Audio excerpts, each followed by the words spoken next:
interesting. I'll tell you, I'll just be vulnerable for a minute. It's been Yeah. interesting getting laid off sort of this later part of my career because it wasn't easy. I mean, I think, yes, as a young person, you're sort of, really self-confident. You're kind of, I don't know what it is. You're just kind of like, I can do whatever. I can do anything. And if I lose this job or if I don't like it, I'll do it, get another job. And you do, as you get older, it's interesting. I found myself in some ways I've grown so much and I'm so much more confident in my skills and but then you have this little voice in your head that's got a little insecurity, a little, and so losing your job is tough on that self-esteem. Shelby, it is so cool having you here. You are another guest that I have never spoken with before, so it's super exciting for me to get to know you from scratch, and I can't guide you in any way, so the conversation is completely natural. I love that. So yeah, just let's get started and tell people about you. Okay, so I guess a little personal. So my name is Shelby Kiernan, and I live in Colorado. I have three children, so that's definitely one of my identities as mom. One is a full-grown adult off the payroll, 25. One is 20 and a sophomore at San Diego State. And then I have what I call my second life baby, who's a 13-year-old. So the dreaded seventh grade middle school we're going through right now. And yeah, so I originally career-wise was trained as a marriage and family therapist and have really done lots of different things, which I'm sure we'll get into, but have a varied career. And really, I think over the course of my whole career, I think some of the things I've really developed more strongly are that sort of people connection, relationship building, done lots of program development work, and probably team leadership. So those are probably the three areas I enjoy the most in throughout my career. So Mm. it's nice to be here. Yeah, yeah, we're definitely going to get into it.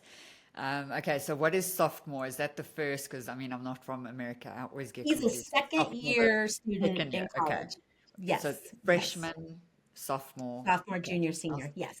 still got to So, learn all of this. yeah. And I guess the other thing that maybe is relevant to sort of start lay the groundwork for this conversation is I am currently going through a career transition.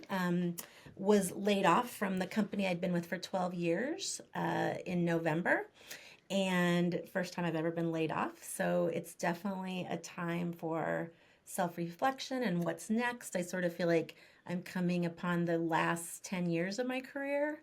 So, done a lot of soul searching lately. So that's Mm. part of it. Just definitely going through a transition right now. Oh, yeah, and that is both scary and exciting. So we will definitely definitely Yes. get to that because yeah, it Yes. can feel that push and pull. You're like, oh, this is exciting. Oh my God, what am I doing? So yeah. Well, and spoiler alert, I don't know if I should say this now, but I just literally 15 minutes ago got a job offer. So Oh, I know. So we'll talk about okay. that. But All yeah, right. spoiler All alert, right. it's probably a much happier day in my last several months. Oh, nice. Nice. That Yeah. is fantastic. Okay, Yes. so we do start. Let's go all the way back to younger you, your very Yes. first job. How old were you? What Yes. did you do? And yeah, tell us at least one Yeah. of the lessons. It's funny. I don't know even what drove me, but I wanted to get a job very early on. I feel like I was 13 or 14. I don't even know what the laws were in Wyoming at the time where I grew up. But I ended up wrapping presents during the holidays at a what we called a drugstore back then. So sort of like a, I don't know, like a Walgreens or something like that. So I was wrapping presents. That was an early job. And then, really shortly after that, so I must have been 14, I ended up getting a job at, and I grew up in a very small town. I ended up getting a job at a photography studio. And again, on Main Street, we literally had two roads in our town, like Main Street and Federal. And I got a job on Main Street with a photography studio. And I ended up working there really all through high school. So it was, something I would do after school hours because they had sort of traditional retail hours. I'd work after school and then I'd work on Saturdays And then I would really work there full time in the summers. And what a great experience because really at 14, 15, 16, 17 years old, I was, especially in the summer, really running the place. So I was doing everything from, you know, orders from people who'd come in. I was doing sort of photography assistant work. I was painting backgrounds, murals to do shoots. I was building frames, like actual wood frames. So just, I think it really developed a lot of sort of responsibility and things like that and managing money. So I kind Mm, of always worked. So those were some of my most early experiences. okay. Yeah, you mentioned responsibility because I was going to ask you, you worked there for a very long time, so I'm sure you grew. And what were some of those big aha moments or the lessons learned or the tough times, where you were like, I'm Yes. 15 years old, I should not be dealing with this, or like, That's so funny. I hope my former boss isn't listening to this. He's still around, but no, he's a great guy. But yeah, he was a bit of a challenging manager at times. He really, he expected a lot from me and sort of treated me like as if I were a grown adult. Um, and, had a bit of a temper, would, throw little temper tantrums once in a while. So I think really early on, I had to sort of talk him down. And I remember literally one time he was sort of getting pretty hot and yelling at me. And I just looked at him and I said, you cannot speak to me that way. I do not deserve to be spoken to that way. So I think probably started developing some skills in just, I don't know, standing up for yourself, advocating for yourself. Um, but he was great. He also had a great sense of humor. He was just a little, probably a creative type, not to stereotype, but he was just kind of eccentric. And, like I said, I did everything there. I even remember one time he had an enormous pickup truck and was a big hunter fisherman and he came back and it was just covered in mud and I had to go wash his truck. So, I mean, I was doing everything you can imagine. So, wow. yeah, taught me a lot, I think, early on. Wow, yes, that is truly great experience. Like, and I don't know what it is, like we must share something, but I also wanted to work really young and, like just get out there and learn all the lessons. And so yeah, Yeah. it really does, I don't know, give you a grounding for I your probably also future. learned that I love creative things, creative environments. I mean, it's not that I'm artistic necessarily, but I love sort of just all the photos and building frames and sort of hands-on work. So I really probably started realizing that I definitely had a creative side to me that That's nice. I've sort of continued to try to encourage and foster. It's hard at times, but yeah. Yeah, that's awesome. Okay, so from there, you said you worked out there throughout high school, and so did you go Yeah, to that was kind college of, or the yes. And next then job? I headed off to college. I would really, during my next 4 years of my undergraduate degree, I would really only work summers. And I had some varied experiences. The first 2 summers that I came home from college, I actually got an internship at our local newspaper. So this is really back in the days of, old school daily newspapers in a small town. And that was really at that time, I'm dating myself, but there was really no, I don't know, maybe early internet. There were really no other sources of news besides newspapers and then sort of like evening news. So that was really fun. And also just, gosh, so much responsibility given. We would huddle every morning. They really, even though as an intern, treated me just like any of the other reporters, writers. So we would huddle every morning. We would kind of get assigned stories. We would sit at our desk or go out in the field. We would have from about 8 a.m. till noon to crank out our stories.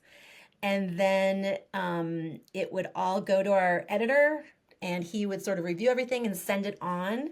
And then again, just really old school, like having to put together the paper, sort of. I don't even know what the terms were for the next folks that would sort of literally send it to press. So, really cool. I remember just sort of calling people, trying to get quotes, trying to meet deadlines. Really having to learn to just crank it out, not overthink it. Every once in a while, I'd hear the editor because we were all in one big room. It wasn't fancy. I'd send him my story and I'd be a little nervous, like, okay, I'm sending you my story. And I'd hear him start giggling and laughing at times. And I'd think, like, what did I say wrong? They had hired me to be the sports reporter, which was hilarious because I don't really have any athletic ability whatsoever. But I was the sports intern. So he was laughing because sometimes I would use the sports analogies sort of incorrectly. He'd say, you're close, but you didn't quite get that right. I wish I could think of an example, but Yeah. so that was just great experience. Did that a couple of summers.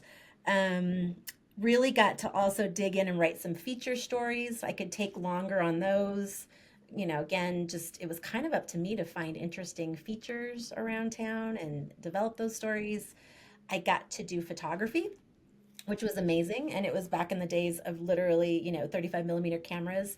And I remember our editor saying to me, just take tons of pictures because there was no digital. So you just had to snap, snap, snap, snap, snap. And then it would all go and get developed in the dark room. And you'd get sort of that sheet with your proofs. So hopefully you got one good shot. So it was just great experience.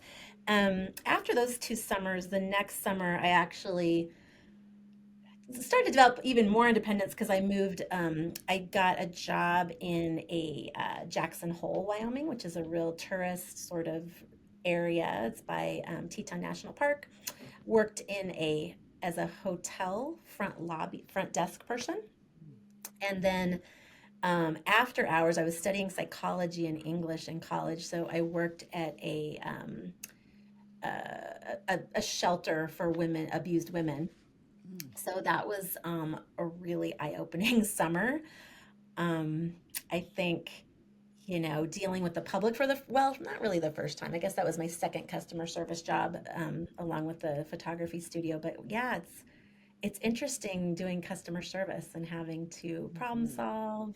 There were sometimes really angry guests for whatever reason. So again, as a young person, I guess I was developing lots of good skills at that job as well. So Yeah. I think that was really my college career. And then after my senior year in college, I ended up going to Washington, D.C. for a summer.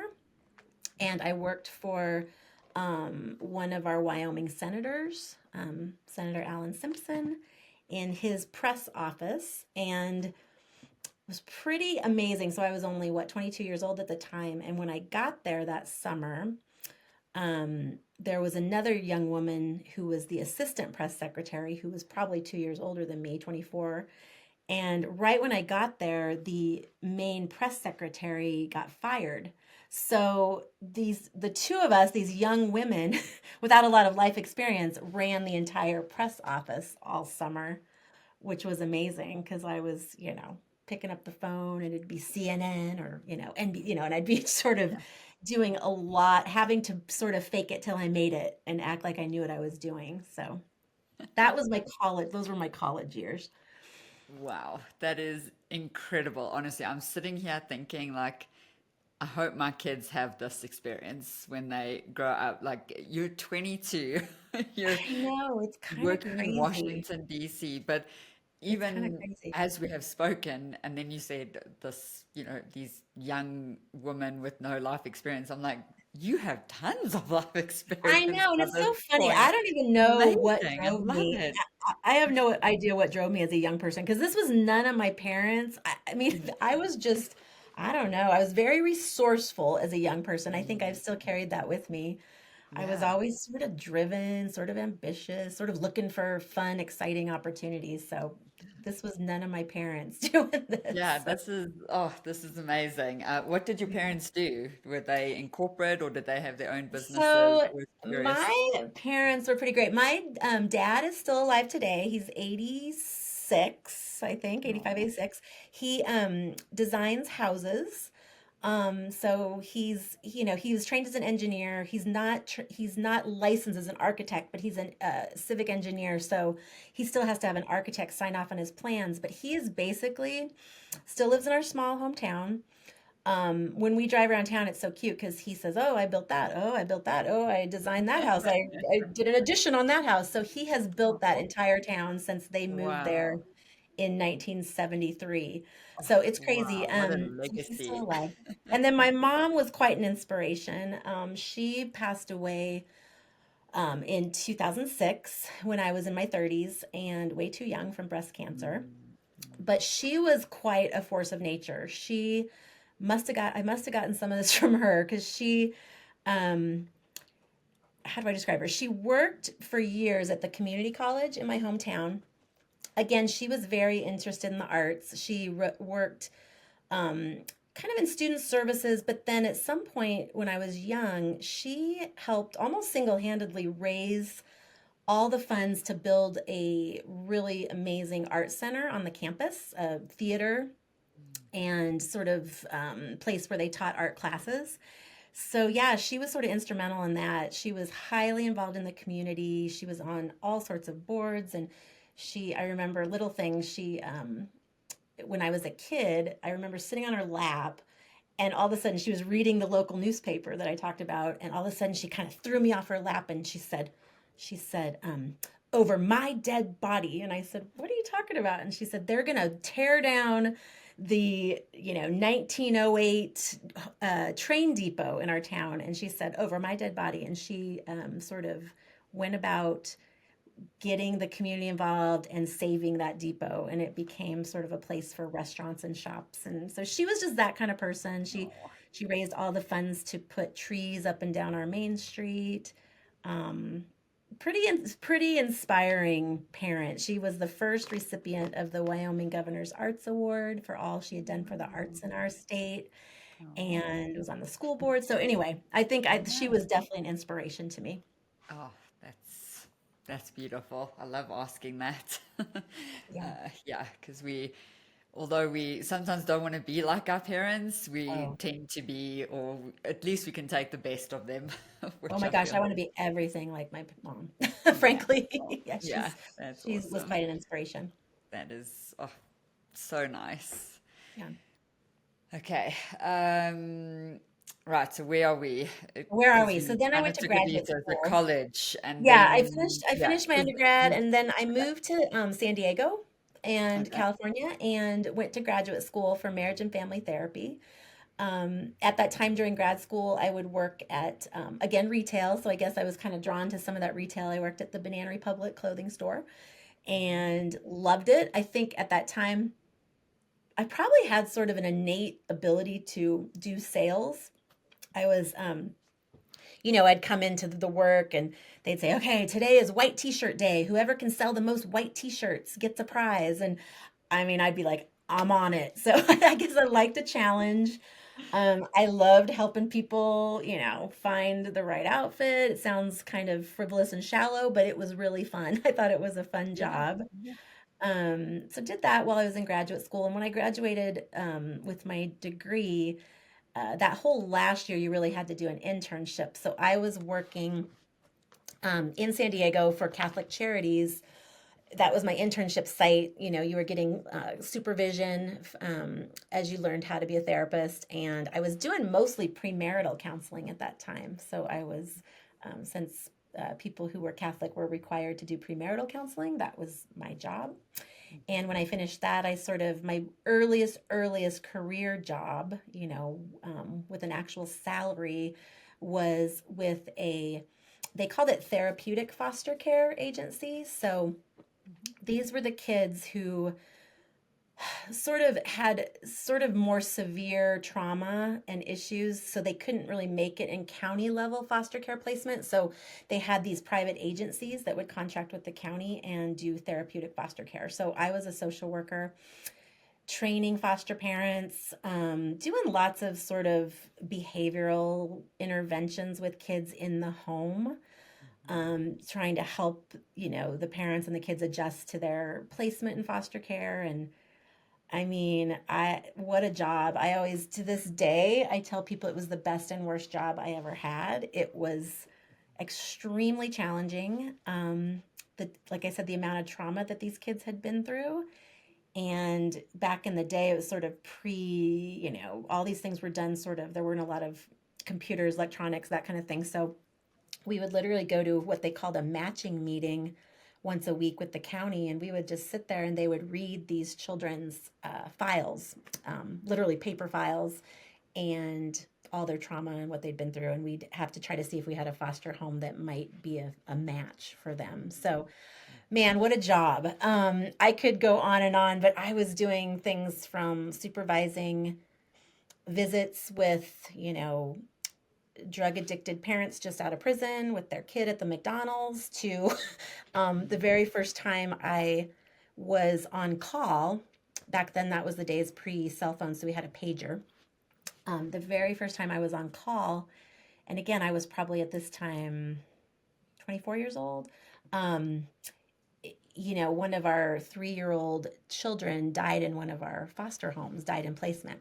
So this is the kind of stuff at that age I was dealing with. It was it was quite crazy. So I do say to this day and throughout my career, I've carried this with me, carried those kids' stories, Mm. and carried sort of this ability to remain pretty calm in a work situation. You get a heavy dose of perspective working in one of those areas. So I think I learned at an early stage in my career what really constitutes a crisis and what isn't a crisis. So to this day, managing people, and when they come to me and they're upset and they're stressed, I kind of can sort of be this calming force and kind of say, okay, what can we control? What can we work on? This is not life or death. So I do believe I've carried that early career experience with me. Yeah, yeah. How long did you do that? I Did did it for you? 2 years. It was funny back in the day. You had to get, gosh, I think it was 3,000 hours to be able to sit for your exam to become a therapist. So the only way you could really get those hours was either to go work for free under a therapist, which I couldn't really afford at the time. I was on my own in California, or you could choose to maybe do more social work kind of jobs. Mm.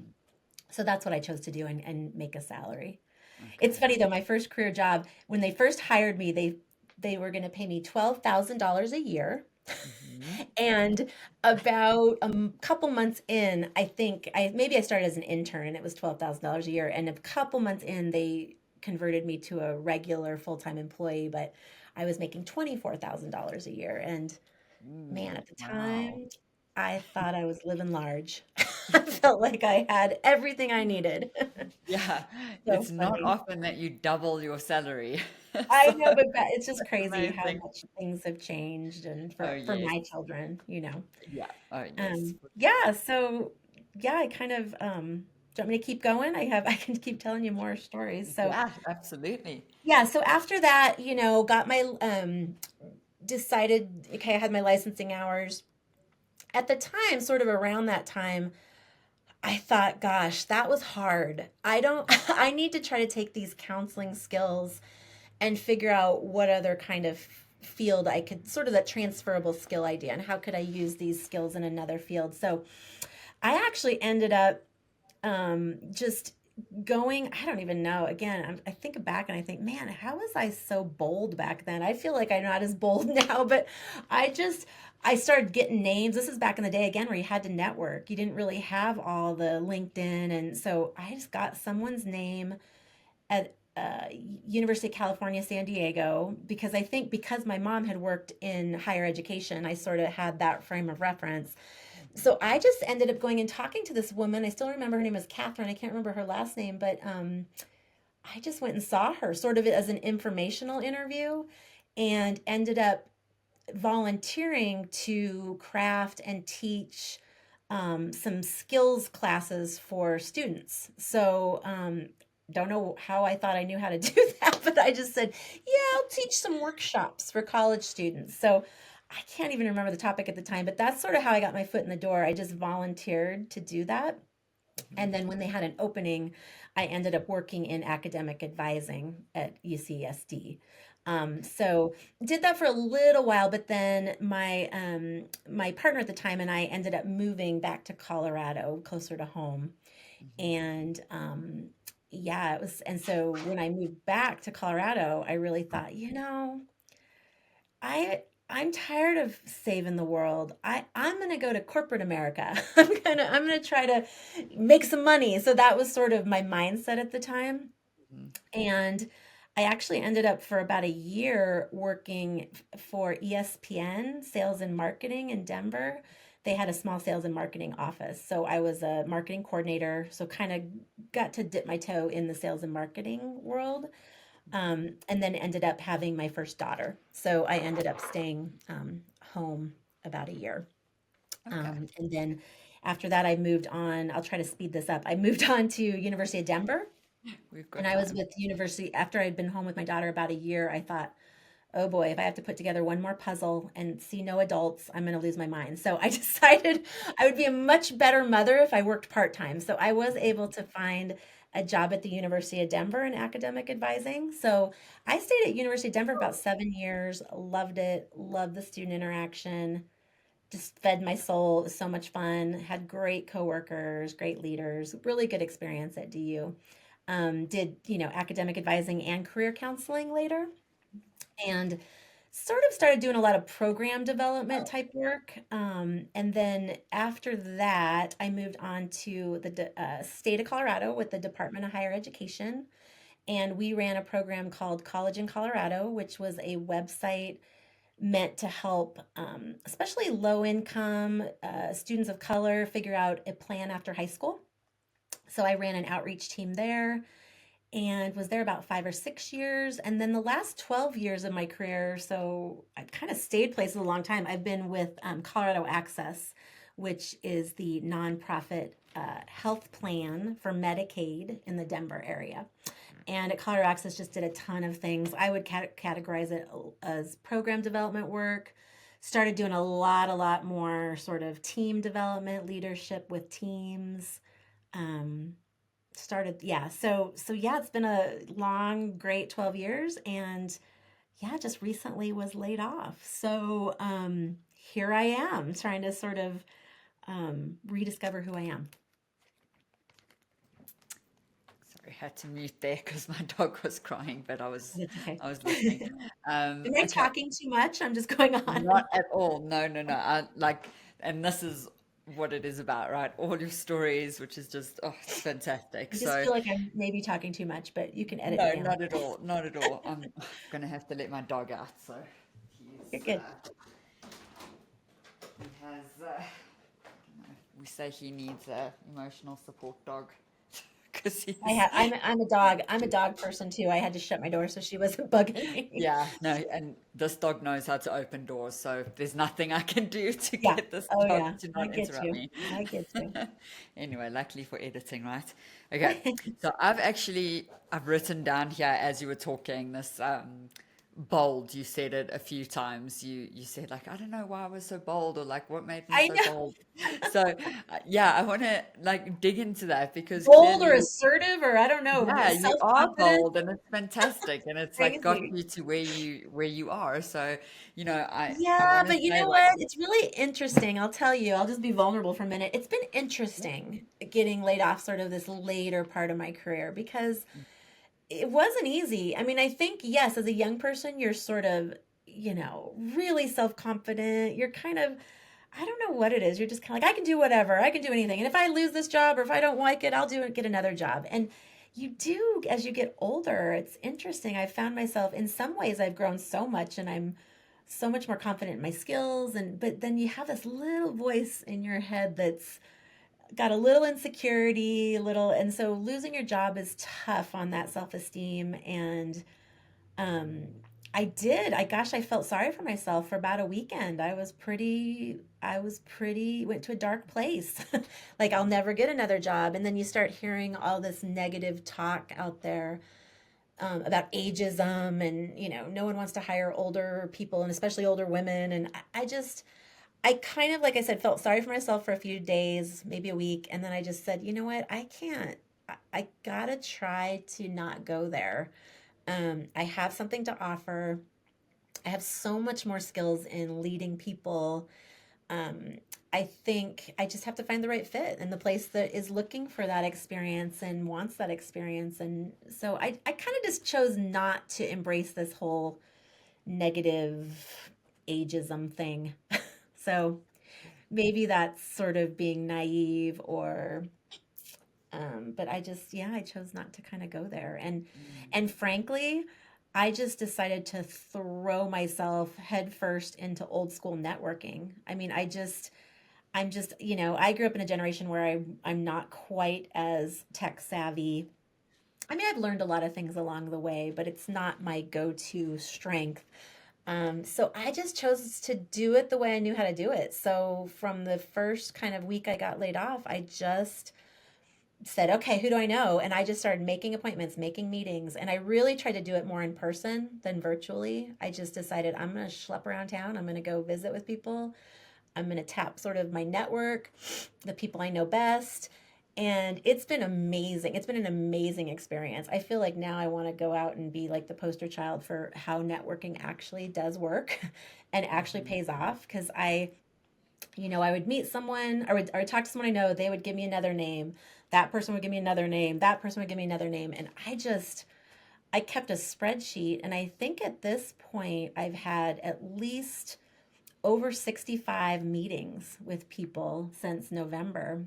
Um, and really it's paid off because finally a couple weeks ago I started getting interviews. It took a long time and it took a lot of persistence. And there were times I got really tired of it because you're putting yourself out there every single day and giving your sales pitch, kind of giving that elevator pitch to strangers. And it's tough, but I'll tell you, people are really kind. People get it. People have been there.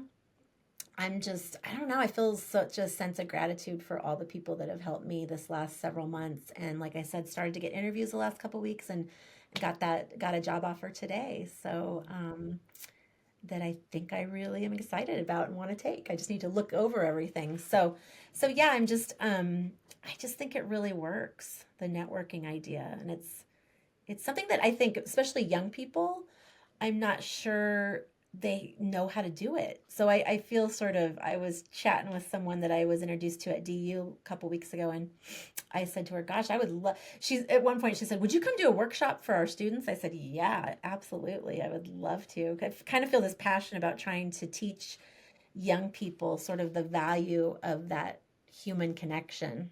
Um, because more and more, I think we're losing some of that. And I think it's so, so important. And I know it's not always easy. I think some people who tend to be more introverted, it's really challenging for. Mhm. So Mhm. I don't know. I don't know what I'll do next, but I feel like I need to sort of go out and try to coach young people on this idea. Um, so yeah, the other thing I've done I didn't mention. I'm kind of going back, but when I was about to get laid off, ironically, about the month before, I had jumped into my private practice again. So I hadn't done private therapy practice for quite a few years. So I've decided to do that. So I've launched that, and I'm doing that really part time. So that's been really fun. Nice. I have a lot of questions here. Yeah, okay, I'm gonna let Unfortunately, you ask I'm questions. going I'm to gonna let stop. my dog I in. can go on and on. I am not an introvert, so as you can see. Yeah. Yes, I know. Okay, so there are two main things I want to dive into because you Okay. touched on something that I think, and I've had a lot of conversations because I was also laid off, and I feel like, and not in a bad way, but in a very core to me way, my work, because I love it so much and I Yeah. feel that I am so good at it because I love it. It's just something I love doing. So getting laid off, like that Yeah. confidence piece, I actually Oh, want to yeah. dig into that Yes. more a little bit because I Yes. know a lot of people listening would have gone through that. A lot of people I've spoken with since then. So me reaching out to them when like sort of I was in need, and then Yes. people have since reached out to me. So I have a lot of these Yes. conversations, and I'd Yes. really love to dig into that. So that's part one, which let's go into, and I'll talk Yeah. to Let's the do it. connection and loneliness and networking. That's Yes. part two. But yes, just Okay. yeah, I really want to dig into this confidence thing. I think so many people will benefit from hearing, what that felt like, how you got through it. Yeah. Well, again, yeah, there were some really, how do I say this? Yeah, I had to really confront some of these not so or dark, sort of push down feelings I had about myself. they talk about imposter syndrome, and I think, I guess that's still sort of the term that there was, despite all the things I'd done and accomplishments I'd made, and I think skills I developed, I still had this very strange sort of deep down, push down imposter syndrome going on that um I really, what do I really have to offer the world, and what really do I know? I would have these dark thoughts about, but I'm good with people. So what? What does that mean? The soft skills. They used to call them soft skills, and I'm trying to sort of reframe that because really those are the skills. I mean, I feel like in the past, I feel like there was this sort of subtle dismissiveness about soft skills that you don't really. And even at my time at Colorado Access, there were a couple leaders I had that said some things to me that, it wasn't blatant, but it was sort of implying that if you weren't a SME, that's the other trendy term, if you're not a subject matter expert, what do you have to offer the world? And so I guess I'm really also on my soapbox about um, those are the skills, those people skills, people, your ability to help people feel connected and valued and um, important at work, and that they have something to offer. I just think that those are the most important skills. So I've tried, along with, I went to see my own therapist during this time to really try to combat some of that negative self-talk and sort of that imposter syndrome and insecurity about what I have to offer the world. So um, in some ways, I'm kind of like, you know what?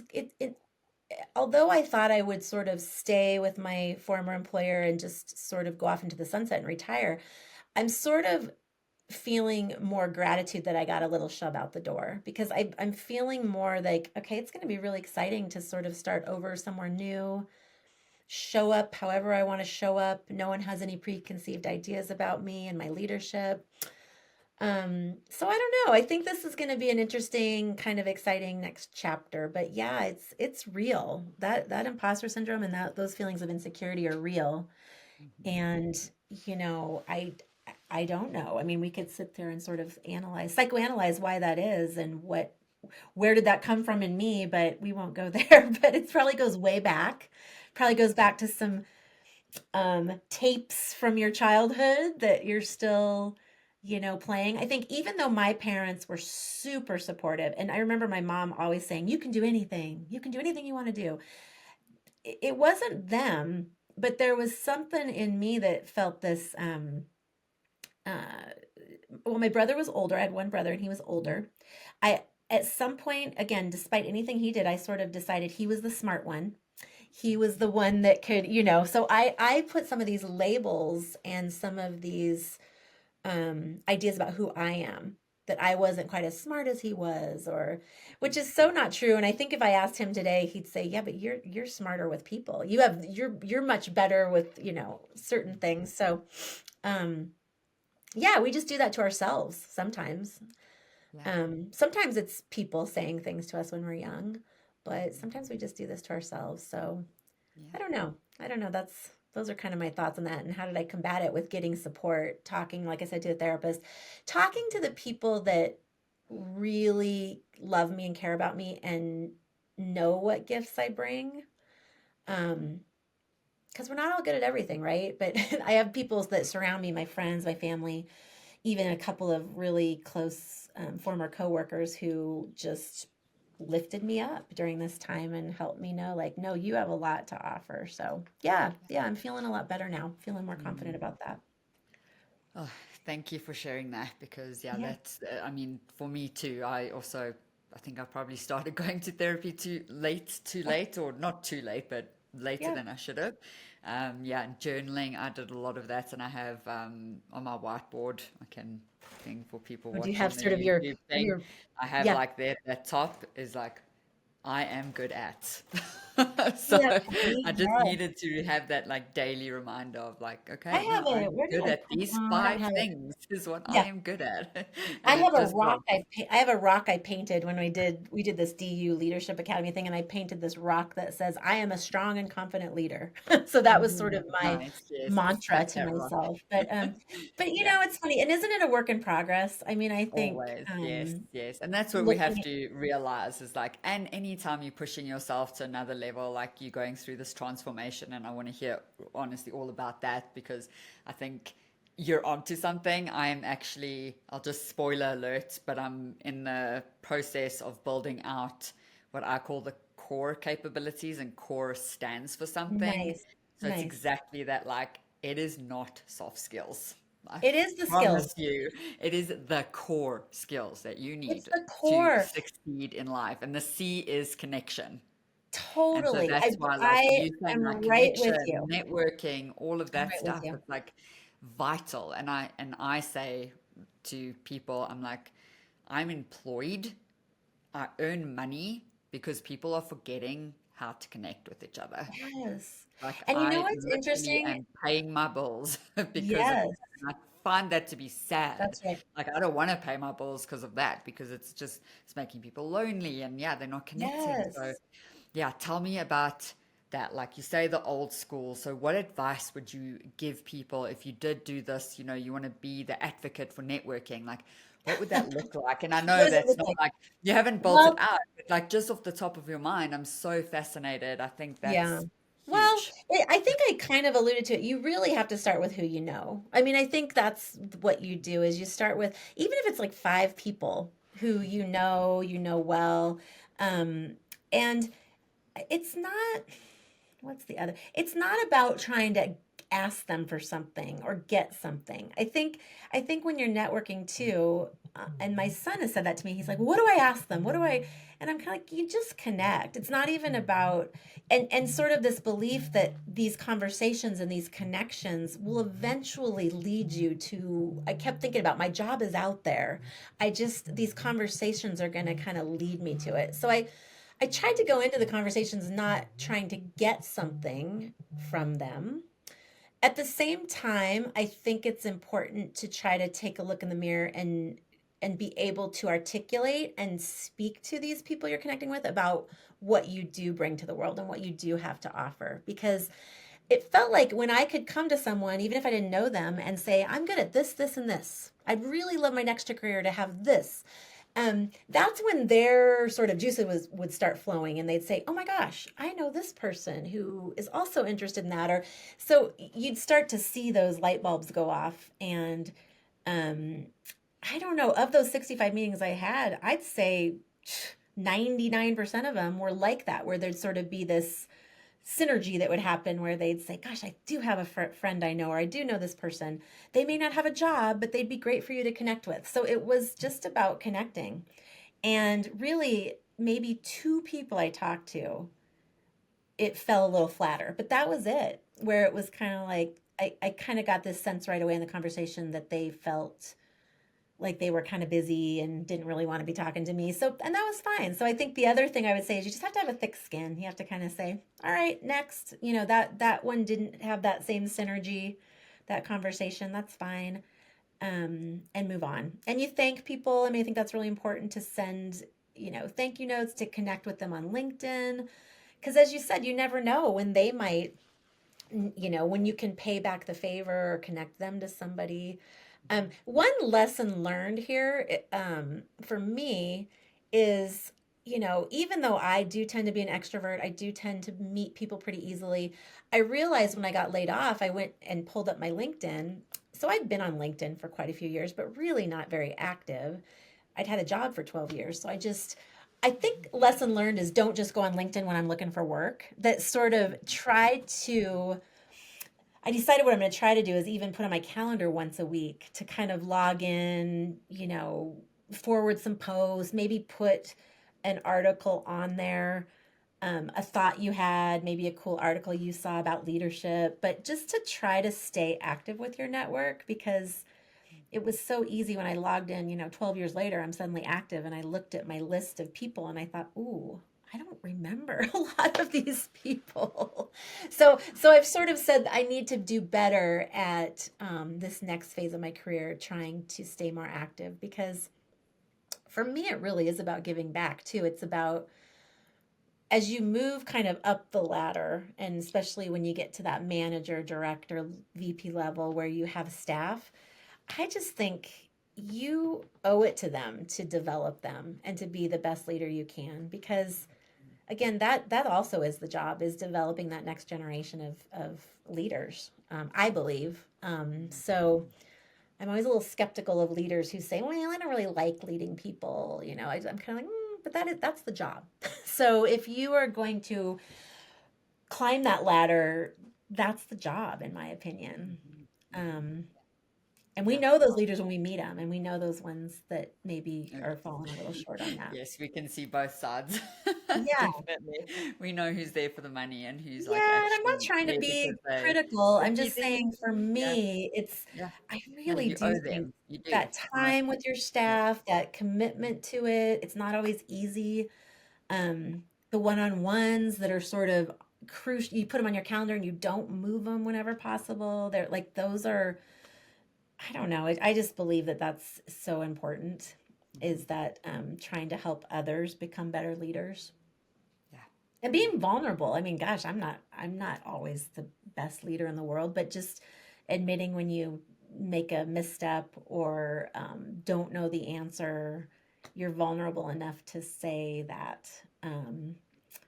So yeah, it's just trying to think about that. And the other thing I'm really been working on and talking to a good friend about, Jen Reckla, that um, how do you create a culture of feedback with your team?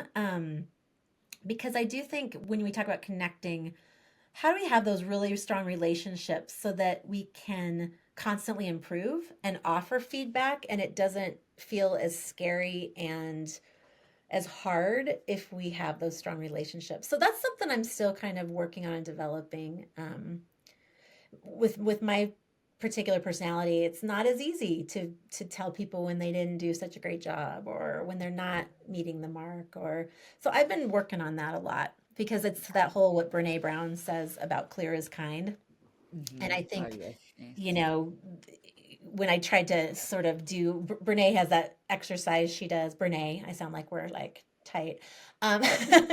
She has that exercise Your where you take brain. all the values in the world and you try to pare it down to what are your top two values. Mhm. And when we did this exercise with my team, I realized right away, it didn't even take me a second, that kindness is one of my values. Whenever I feel that I'm bumping up against that, it triggers me. And it Mm. took me a while to figure out the other one, but my daughter last week told me, she said, Mom, your other value is honesty. And I was like, it is? She said, yes. Whenever we were growing up, when we would be dishonest, that was your major trigger. So I'm trying to think a lot more about that and that clear is kind and to be as honest as you can with people and your coworkers and your staff, even when it's not the fun thing to say and the positive thing to say, but trying to be that honest sort of leader too. So I've been Yes. thinking a lot about that. Yeah. Yeah. And I've had one manager in my career who was so clear. And if she ever listens to this, she'll know exactly who she is. I have Yeah. cried more in her office than anyone else's, but I just Yes. knew, like, so no matter what it was harsh, like she would be harsh and I Yeah. would cry, but I would also know, like, okay, I got to do this. She's got Now, my when you back. say harsh, was she still kind about it or was it just pretty I mean, direct? it was honest. Yeah. No, I mean, she would say like, Candace, this is your worst work. Like, this is not, she'd be like, this is not what I expect from you. Like, Yeah. you're so much better than this, sort of, like, And you probably knew it. You probably knew that it just, I you was had, like, okay, yes, and I didn't ask questions of her. I thought, "Ah, I've got this. I yeah, can figure it out. And then I was like, oh no, actually, I've got a actually lot to maybe. learn here. You So know what? it You bring up was an so excellent good. point because when someone gives you feedback, I've thought a lot about this too, is it doesn't mean you have to own all of it, right? So if someone gives you feedback, you sort of have that opportunity to take a breath and sit with it and try to figure out, which pieces of that do I want to own? I mean, and maybe there are pieces that you're kind of like, I'm not sure that your perception is accurate. But to maybe even be able to have that conversation back is that idea of this sort of utopian culture of feedback that I'm striving for that I don't, it's going to take a lot of work. I don't know if we'll ever get there, but Yeah, yeah. I can see that where you sort of can have those real conversations with people you work with. Yeah, yeah. Yeah, and I mean, it was very rare. So, and we're still in touch. I mean, I've left that company ages ago, and we still like chat, and Yeah, because I could be like, well, you didn't explain that right, yeah, so we could yeah, have that, like almost a fight, but just knowing that it's, one of your friend, or not even a friend, I mean, but just someone that believes in you, that's right. actually like That's right. almost disappointed, like you could have done That's right. better, yeah, Gosh, when So you yes, say this, it's like that feedback it's is good and rare, so so good. rare. Yeah. So good. When you say that, it's probably the one thing I have some regrets about. I think, but again, I think I had to get there. I had to mature and grow. But I wish at times as an early leader, I would have been a little more direct with people who weren't meeting the mark. Mm, Um, that's the one thing that I think it would have served them better to be a little more direct and honest. mhm, So mhm. Yeah, it does need that trust and relationship before that, and then you I know. can, Sometimes yeah. I tried to soften it maybe a little too much is what I Oh, sort of think. okay. Even if I was trying to say the direct thing, I Yes. sometimes wonder if it didn't come out quite as direct as it could have. Yeah. Oh, we're constantly learning and growing, Right, so it's right. it's yeah. And like I say, I've only had one manager like that we could Of have all of been them. Yeah, just, yeah. yeah.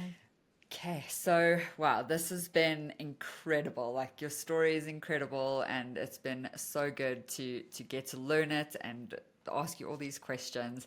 We're now going to go all the way back in time again to younger you, because we often give ourselves, our 20-year-old selves, such a hard time saying we should have done this, we should have been a more stronger leader, blah, blah, blah. But really, we did great, right? Right. So You I want to did. go back in time, and what would you thank your younger self for doing? What would I thank myself for? Mhm, mhm, Well, for just taking risks. I mean, I think I would definitely thank myself for taking risks because I told you as I've gotten older, I'm a little less of a risk taker. It's a little scarier. So I probably need to try to embrace that 20 something self that seemed to have zero problem with taking risks and kind of had all the confidence in the world that I could do whatever. So, need to try to embrace that again. mhm. Yeah, yeah. Go back, come on. Yeah. I need you now. Yes, Yeah. that's so awesome. Okay, Shelby, how can people get hold of you, contact you, work Yeah. with you, all the things? Well, you can connect with me on LinkedIn for sure. Mm, awesome. Um, I don't know. What is my address on there? Do you want me to tell them what my address No, is? we can add it in the description. Okay, That's not a yeah, no, you problem. can People definitely connect can with me on LinkedIn. just And scroll like I, down and grab the link. so Sweet. yeah, they Okay. can definitely connect. Like I said, I'm going to be much better at being a good LinkedIn member from here on out. That's awesome. And I really Cool. don't hesitate, especially if you're a young person. I really actually love trying to help young people out early in their careers. So, um, I'm here for it. I mean, I might say regret it if I get a mad dash of people wanting to talk, but no, I'm just kidding. Yeah, if you see, if you even want to just have a career discussion or talk about how to network, I'm happy to help people out. Yeah, yeah, you're definitely onto something. This is such a need. So, yeah, So, that's awesome. Well, yeah. thank you so much. Oh, Any last things you want to say no, before just we thank you. It was stop record? lovely to meet you and to connect with you. And we're LinkedIn buddies now, so We let's certainly not be are. strangers. Absolutely. Thank you. Thank you. Bye, Candace.